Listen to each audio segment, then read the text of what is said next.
Amy Edmondson. Thank you. Thank you.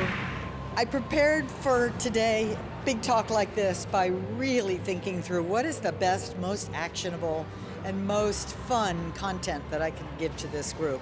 I've been studying failure for coming up on 30 years. Oh, and I've come to a conclusion. Wait for it. Failure is a part of life. Writing a book and being on a big stage in front of many people are two completely different sports. While writing a book, you get very, very immersed in and deeply expert in the stuff you're writing.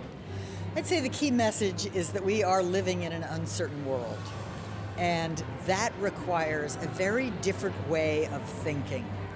And that we have to change our thinking. Most of us have default or taken for granted mental models that get in the way of success in an uncertain world. Now, I cannot promise you that if you take the time to learn from your failures, you will convert them all to billion-dollar successes. But I can promise you that if you don't, you won't. Fail well, learn fast, and make a better world.